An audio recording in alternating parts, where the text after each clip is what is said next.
asalaamaaleykum mbokki Sénégal maa ngi leen di nuyu yéen ñëpp ci seen tur ak seen sant di leen jaajëfal te di kontaan lool ci daje bii ñu am ni tey jii tey nag dama bëgg waxtaan ak yéen ci ay affaire yu am solo yu grave sax yoo xamee ni ñu ñuy arrivé ñun Sénégalais yi ndax ñetti fan yi passé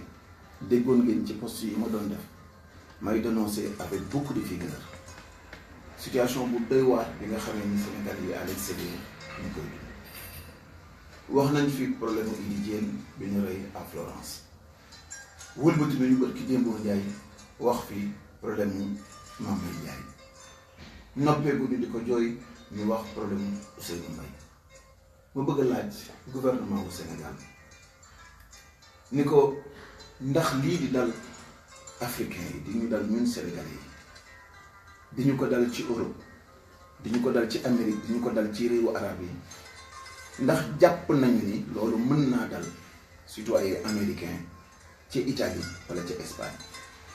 est-ce que yaakaar ngeen ni citoyen américain policier sañ na koo dàq ci mbedd yi foofu ba mu étouffé fa ba bakkanam des si imagine leen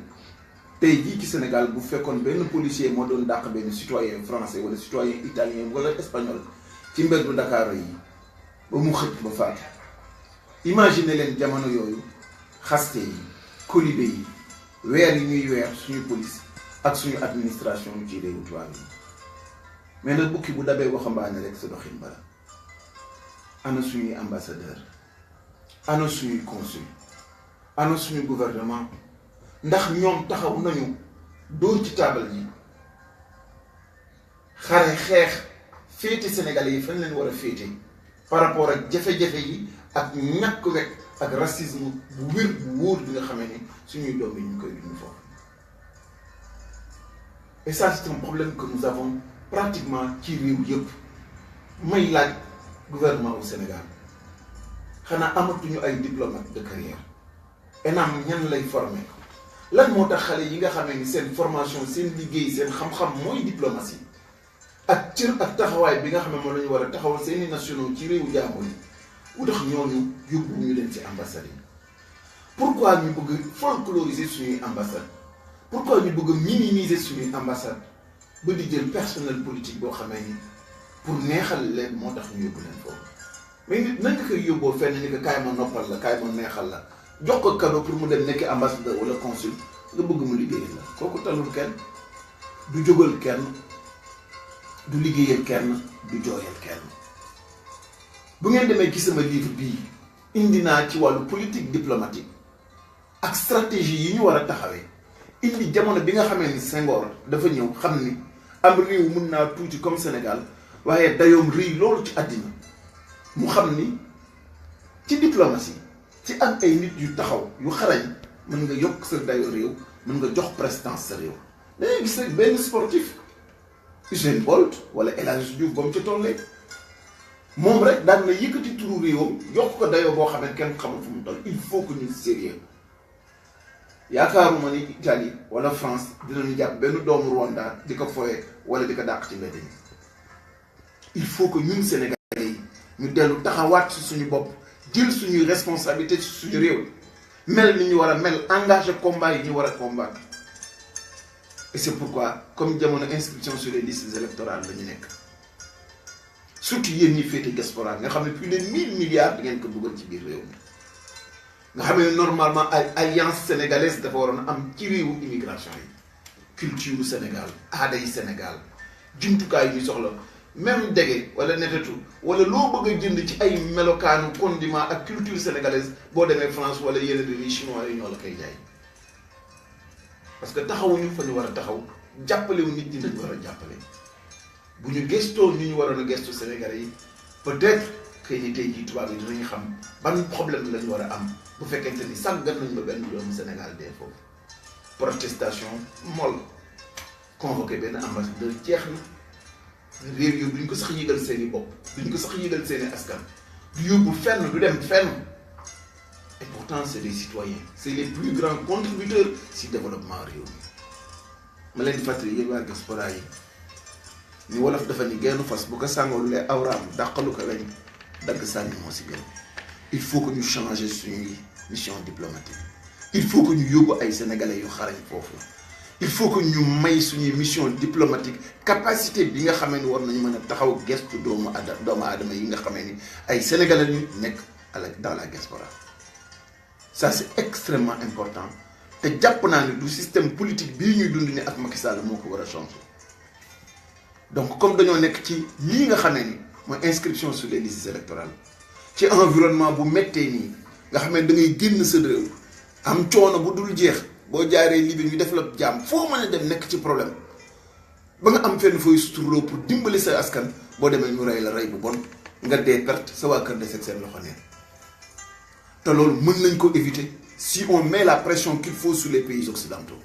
ndax ñoom loo xamee ne ñun may sañu ñu ko seeni doom si réew mii mu dal leen ñoom tamit il faut que ñu comprendre que ni noonu la war a demee si ñoom ñu ngi nekk ci période d'inscription sur les listes électorales xoddi ko bala ngaa lakkale jàppale leen seen bopp pour que ngeen dem taper sur la table et maa ngi féliciter sénégalais yi nga xam ne ñu ngi ci diaspora bi góorgóorlu di def ay marches au niveau des ambassades teew pour ñu jox leen seen carte d'identité teew pour ñu jox leen seen carte électeur teew pour seeni farata yëpp ñu matale leen ko c'est comme ça qu'il faut faire parce qu'il faut leur mettre la pression il faut que ñu taxawu leen pour que argument bi gën a wér muy détention de la carte d'électeur ñu mën ko téye ci suñu loxo yéen ñi nga xamee ni seeni mbokk ñu ngi ci biir réew mi yéen ñi nga xamee ni yéene yi ak yaru coono yi nga xamee moom la ñu nekk ci biir réew mi yéen ñi nga xamee bu ngeen ñëwul woon kon mu gën a ñaaw waxtaan leen ak askan wi des ci réew mi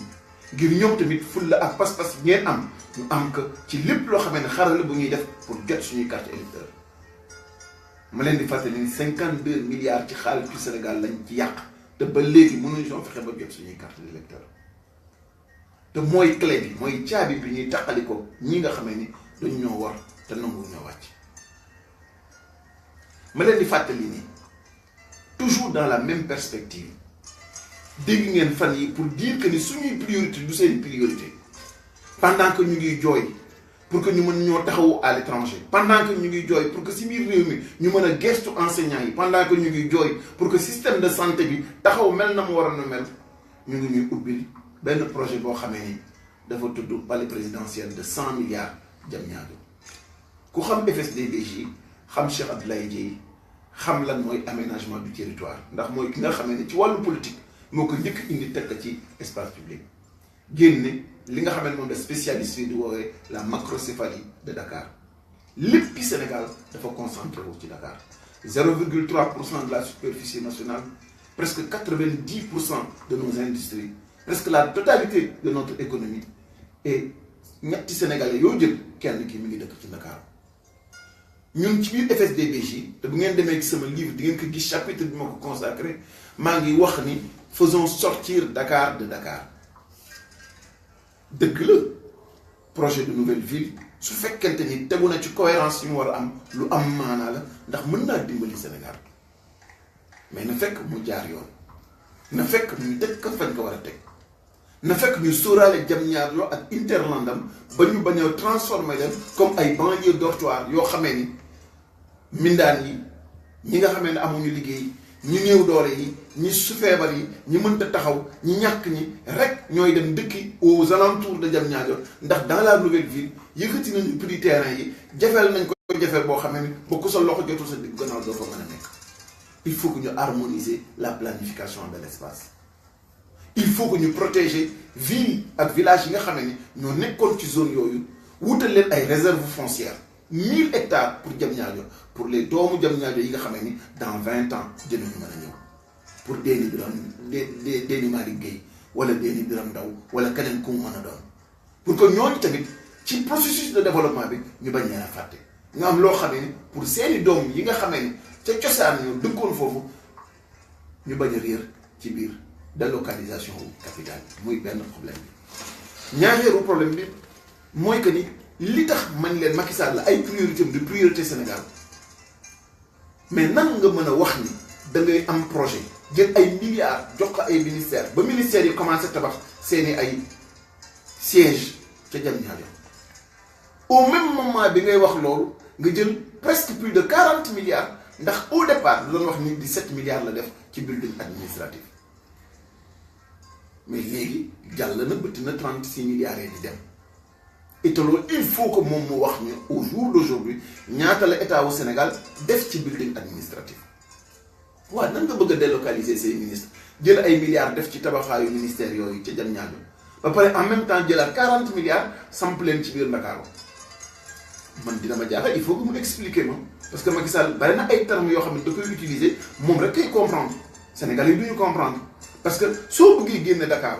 soo bëggee génne say ministère doo leen tabaxal ay ministère ci biir rek laa defee mais pourquoi 100 milliards tey jii ci li nga xam ne mooy palais présidentiel diggante Dakar ak Diamniadio dara daf fee dox ban priorité la mën a doon yow yaa ngi am palais présidentiel macha allah lu mu ci yokkati délocaliser ñu génn Dakar ministères yi soxlawul président de la République di tabax 100 milliards pour palais présidentiel kon am na dóor bu mu ci bëgg rek wax naa leen léegi ni moom dong mooy comprendre kenn du comprendre noonu la fi xëyee tamit coupe du monde am boobu nga xam ne coupe la ñëw fi mu ne ku mën salaatu ala nabi na nga ko def ku mën ñaan bu nekk na nga ko def ku mën salaatu ala fatiha moo xam ne moom dong moo ko xam keneen xamu ko xëy na aussi noonu lay taxawee ci wàllu projet yi nga xam ne ni moom lay def ci réew mi li muy bëgg logique bi muy taxawee moom dong moo koy xool te comme na ma leen waxee au début amul stratégie de développement stratégie électoraliste la yore lépp lu muy def xeetu dóor la nan lay mën a fexe ba récupérer de l'argent et beaucoup d'argent pour que bu ëllëgee mu mën a jënd nit ñi parce que en réalité la pauvreté est l'ennemi de la démocratie naka nga gën a ñàkk naka nga gën a ndóol naka nga gën a sonn moins ngay déglu de discours politique moins nga am capacité pour mën a tànn la nga war a tànn mag mu baax ci réew mi dañuy wax nañ góorgóorlu pour nit ñi sañal seen bopp mënal seen bopp xamal seen bopp c'est des conditions essentielles pour qu'une démocratie soit réelle ñoom seen stratégie mooy construire la pauvreté parce que la pauvreté mooy seen allié ñoom te wolof nee na kuy bëggal ku la tàllal jaasi nga jàpp ci et je me retourne vers vous de la diaspora yéen ñi nekk diaspora nga xamee ni ba léegi yéen a yore baatu kër yi fii nañu defoon en 2000 nga xam ne ku nekk jëloon nga sa téléphone wax ak sa waa kër jox leen ay directives jox leen ay mots d'ordre dem leen ngeen defaat loolu soññi leen ñu dem inscrire te bu jamono jotee ngeen jox leen mot d'ordre wax naa leen ni génn fas bu ko sàngulee awraan dàqalu ko weñ dagg sànni moo si gën pareil pour lii nga xamee ni mooy suñu système éducatif en 2012 enseignants yi ñoo nangu délibérément ni ñoom amatuñu revendication gouvernement ñaan nañ dindi leen bàyyi ñu jël ay engagement yu leer nañ ñu tekk ci seen kanam te tey jii kuy sénégalais xam nga ni suñu administration globalement dañ ko war a defaraat il faut que ñu équilibrer salaire yi il faut que ñu defaat un peu de justice ci doomu aadama yi nga xam ne ñoom ñëpp ñuy concourir ci développement réew mënta dox te amul juge réew mënta dox te amul député réew mënta dox te amul ministre réew yi mënta dox te amul enseignement mënta dox te amul jàngalekat mën nga ñàkk yépp nag mais boo ñàkkee jàngalekat rek réew amatul ndax arab nee na le meilleur présent que tu peux laisser à tes enfants c'est une bonne éducation et le prophète Jésus alayhi salam disait que la meilleure manière de devenir grand devant quelqu'un ce n'est pas de le maintenir en état d'infériorité mais c'est de l'aider à grandir wolof di ko léegi naan kullu aj rek la ko aj ak ëpp la question de l'éducation et de l'inflation revendicative bi enseignants yi àndal ñoo yëy ndax koo xamee ni du la déglu ndaree élection jotul bu élection jotee nag foog nga wax ak moom koo xamee ni lu mu la wax bu teyee bu ëllëgee mu teg ko ci suuf toppatoo ay mbiru boppam kooku foog nga jëflante ak moom foog nga jàmmaarloo moom koo xamee ni say priorité di priorité réew mi di li ay di jàmbat ci réew mi da koy jël teg fale 100 milliards il est prêt pour dugal ko ci lii nga xamee ni mooy confort personnel am gannaaw bu mu amee palais mu wutaat yeneen 100 milliards daf ko pare 100 milliards yooyu ak a baaxoon ci enseignants yi ak a yomboon lool enseignants yi jot ko ak a yomboon lool borom jàngalekat buy ñibbi sa kër nga xamee ni état au Sénégal décidé na dina la distribuer 100 milliards da lay wóor ni jusqu'à ñuy jàll 2019 doo fi déggati benn enseignant bu waxati et c'est ça le problème que nous avons ils construisent notre pauvreté et notre ruine parce que xam na ni plus que ñu gën a ñàkk plus que ñu gën a ndóol plus que ñoom ñu gën a fort plus que ñu wëlbati ko mën a jël suñu alal sàcc ko wëlbati ko du ñu ko séddale ñu wëlbati ko tàllee ko ñuy dëgg ci seen kaw. Ils veulent que nous prenions nos pires ennemis et que nous en faisons nos meilleurs amis et nos meilleurs alliés. Que c'est une stratégie de dévoiement et d'escroquerie politique. Ils font en sorte que les meilleurs amis du Sénégal, les vrais citoyens, les vrais patriotes, ñi nga xamee ne rayante dénoncer li nga xamee ne moo jaaduwul ci réew mi wax dëgg inciter à la raison inciter à ce que ñu def affaire bi ci yoon. Ils font tout à travers seeni ay système seeni wax ju bon ak seen jëf ju ñaaw pour les faire passer pour les pires ennemis du Sénégal. Et ça yéen samay mbokk yéen a ko war a bañal sa bopp seen bopp ndax ku nekk war nga xam ka lay jëriñ ku nekk war nga xam kan moo am si yow njëriñ. ma bëggoon ñëw ak yéen ci réew mi ñu nekk si suñuy vraie priorité ak réforme yu wér yi nga xamee ne tey jii lii Macky Sall di def wan nañu ni am na fu ñu war a taxawee am na lu ñu war a defee. man jàpp naa ne ñetti mbir yi moom la ñu war a njëkk li jënti ci réew mi mu doon le pacte de valeurs ou le pacte national bi nga xamee ni dañ ci ànd sëriñ ci jiite ci politiciens yi topp ci ñi nga xamee ñoo nekk ci société bi ni ñun ñëpp ñu àndandoo parce que yenn ko di xëddeen dañuy yëgoo balaa ñuy yëkkati. pacte des valeurs boobu pour man ñetti mbir rek la ñetti mbir bi si njëkk moo di képp koo xamee ne am nga cër boo xamee ne réew mi moo la ko jox ci cër woowu boo ci fenee fen wu leer nañ doomu koo mën a doon dañ la war a wàcce moom la américain yi xam tudde ko impeachment. ñaareelu taxawaay bi moo di képp koo xamee ni danga war a am benn place moo xam responsabilité la au niveau d'une direction nationale wala cër la boo xam ne dañ la koy jox ci réew mi boo amulee profilu poste boobu ñun ñëpp ñoo war a ànd ba ñu wàcce la ak doomu koo mën a doon ak ku la mën a jàppale. ñetteel ba mooy la certitude de la sanction ku fi wàcc yoon doomu koo mën a doon dañ la war a tegaat ci yoon. lii bu si sëriñ yëpp d'accord nga xamee ne du ñu nangu benn yoon fat ci seen biir kër ab taalibe bu wàccoog ñetti poñ yi ñu wax mooy bu fenee ñu wàcc ko bu mënulee amul capacité ñu wàcce ko bu wàccee yoon ñu teg ko ci yoon bu sëriñ sëpp d'accord ni du ñu nangu ci seen biir kër nit wàcc ko politiciens yëpp nangu ni du ñu may seen benn militant mu wàcc yoon boobu société civile bi ñun ñëpp ñu àndandoo fu ñuy gisee mbir mu mel noonu ñu àndandoo di ko marche ba mu doon am 100 000 ans ñu koy marche ba ñu dindi ko. Je pense que les ñetti éléments yooyu suñu ko taxawalee on peut commencer 4 modernisations 3 exigences pour avoir 4 modernisations. Modernisation bi njëkk mooy réformer suñu système éducatif defaraat suñu jàng xam ban xaleel la ñuy former ban type de citoyen la ñuy former pour que mu mën a doon un acteur de développement demain. dëppale kat suñuy bëgg-bëgg. Deuxième modernisation mooy modernisation suñu agriculture ndax bari na ci kaw gi boo fa duggee illeer ba maam doon bay ba léegi moo fa nekk te bu maam dekki woon ñëw moo ñuy gën a jàmbaare ci bay ndax dara changé wu fi modifié wu fi bu fa courant amulee ndox amu fa dara yokku ci.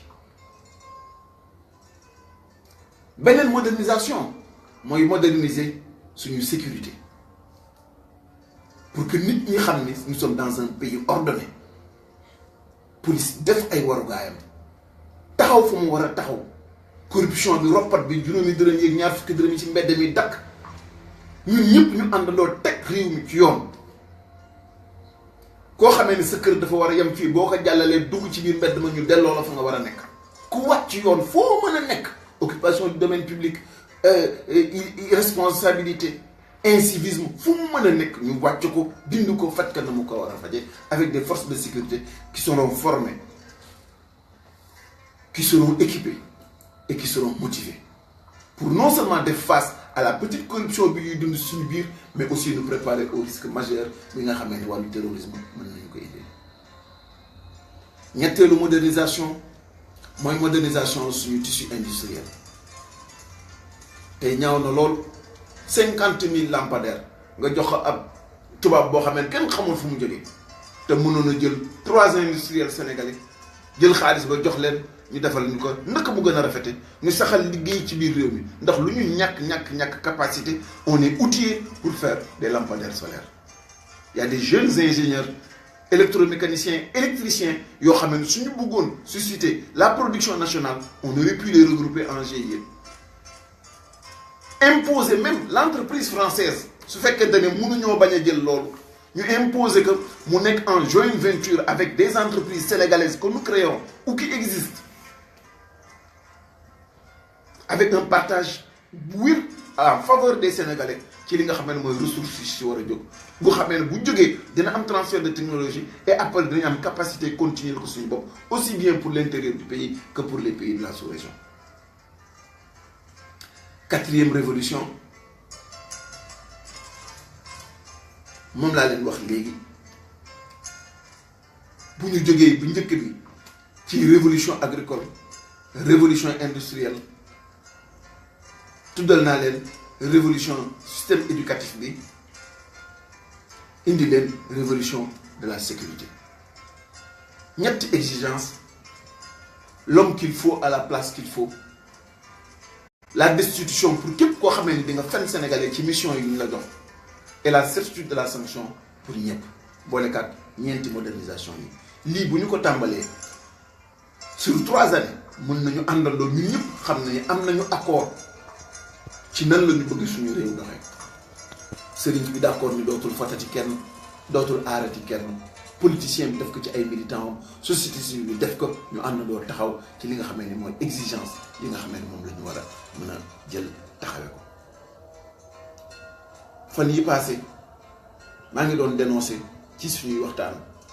li nga xamee ni mooy yàq bu jiggi dayoo bi nga xamee ni gouvernement au Sénégal def na ko jëm ci digue de protection boobu nga xamee ni moom la wax ni moom lay tabax à Saint-Louis ba ñu ko jibee nga xamee ni ministre du budget dafa woo maire de Saint-Louis ni ko am naa 3,6 milliards pour ñu def ko ci digue de protection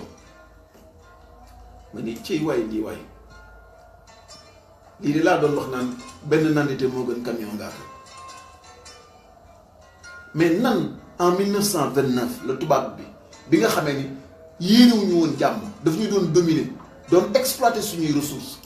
mën a lancer des études sérieuses et rigoureuses tabax benn digue de protection boo xamee ni duré na 90 ans 1960 ñu moom suñu bopp defuñu dara di nelaw ba 2018 am 3700 milliards ci suñu budget xanaa na dëgg-dëgg war nañu mën jël 100 milliards assurer si la protection de plus de 100 000 citoyens fexe ba un patrimoine historique comme Saint-Louis mën a mucc une réserve de biosphère transfrontalière de 350 000 hectares mën a ñoom ñu entrer en plein pied dans la lutte contre le changement climatique mais defuñu ci dara 3,6 milliards la ñu wax dem leen ngeen tafal daaj waxoon naa leen sa jamono yooyu ni il suffit pas d'être un technicien pour xam ne du jàll du dem ndax fer àndul ak ndoxum géej gabion jàppandiwul ci li nga xamee ni mooy travaux d'endiguement pour avancer de la mer gabion ci fleuve la baax maanaam jël grillage dugal ci ay xeer ci fleuve rek ci dex rek nga ko mën def mu ñoom waxoon naa leen au départ que ni du baax tey jii travaux yi jeexagul lépp yàqu na géej ga dagg na grillage yi xeer yaa ngi ci suuf bu aayaatee day ñëw suuf si boole kaa xeer yi ak ndox mi doo kër yi tey jii école Cheikh Touré moom nee nañu presque bu subaa dinañ ko fay dinañ ko tëj te ça ne dérange personne mais là en ce moment là on trouve 100 milliards pour construire benn palais de présidentiel boo xam ne am nañ ko ba pare te diggante Diamniadio ak fale matul 40 kilomètres bu dee autoroute bi matul 25 kilomètres mën a day tabax benn palais présidentiel à 100 milliards et vraiment góor gi dimbali nit ñi yow tamit wala nga dimbali sa bopp wala nga xam ni si réew nga nekk te on a des exigences on a de vrais défis dañu am ay nawle Mauritanie suñu nawle la Côte d'Ivoire suñu nawle la Mali suñu nawle la te waruñoo enregistrer benn déficit vis-à-vis de nos voisins et on doit être plus performant que li ñuy def nii tey jii mais yàq fo caaxaan pasare jël alal réew mi di ko fawe ah loolu mooy politique de développement loolu la ñuy wax naan ak baat bu rëy mooy plan Sénégal émergent. Dans ces conditions là qui émerge un citoyen qui a déjà un palais et un confort va dépenser 100 milliards de nos francs pour encore un confort de plus. À quoi ça sert? C'est pas ça de l'aménagement du territoire. 100 milliards ñaata logements sociaux nga ci mën def à Diamniadio ñaata nit nga ci mën a dawal et au nom de quoi pour faire tout cela? Saint-Louis soxla na 100 milliards yooyu ndax bu ñu ko defoon 100 000 personnes au minimum ñooy am seen sécurité et Saint-Louis ne va plus disparaître. Quelle est la priorité, monsieur le président? Non, 3700 milliards, ce ne sont pas votre propriété. Du sa alal ndax gendar ga ma dëkk dañ ne alal ku ko sàkkul doo ko yërëm sàkkuloo ko mënuloo ko yërëm xamuloo souffrance yi nit ñi nekk moo tax suñuy préoccupation du say préoccupation xamuloo fitna gi nekk ci tëdd ci booru géej xeer yi di ñëw si sa biir kër yow ak sa njaboot du ngeen xam fu ngeen jëm. Ça peut-être que tu l'as connu dans une partie de tes vies mais plus maintenant. Et pourtant le premier des Sénégalais, sa mission mooy percuter la souffrance des plus faibles. yaa doon théoriser la territorialisation des politiques publiques. Cheikh Abdoulaye Dièye daan wax ni wax lu mu neex-neex ba ñëpp ni eskay bu jëfe jotee bu nekkulee ak cam moo si mujj waaye góor gi ak cam waay. Je rêve d'un Sénégal autre et c'est pour ce Sénégal-là que je me bats. C'est pour ce Sénégal-là que beaucoup se battent. Et il faut que Sénégal googu bi may que chance. ñi yàq réew mi nos vrais ennemis ce ne sont pas des étrangers ay Sénégalais le bon teint comme ñun sant Ndiaye sant Dièye sant Diop mais ils sont capables de passer la moindre parcelle de leur escroquerie politicienne pour une opération de philanthropie. dañ leen dóor marto ba ngay nàcc ñu gëmloo ni la carité lañ la dégg te nag on est plus intelligent que cela. La seule réponse mooy d'abord jëli seeni carte électeur te bu bis ba jotee ngeen armé wu taxaw ñu mener la bataille pour que chaque Sénégalais en âge de voter am carte électeur am te bu bis ba jotee ñu def ce qu'il faut pour que ces personnes là ñu débarrassé wu. dinaa doxee naan nag mais man sama ñaan jàmm ak salaam la jëm ci réew mi yépp waaye nag inna allaha laa yughayyiru maa bi qawmin hattaa yughayyiru maa bi anfusihim. yàlla du changer li ci nit ñi ndare nit ñi jóguñu pour changer li ci ñoom ñoo ci war a jiitu sabablu suñu borom fekk ñu ci. te moom mi nga xamee nag sëriñ bu bees la na def salaatu ala fatiha ñaanal ko boppam ndax mu wàcc ñu maa ngi leen di gërëm di leen sant wassalaamu aleykum wa rahmatullahi taala wa barakaatu.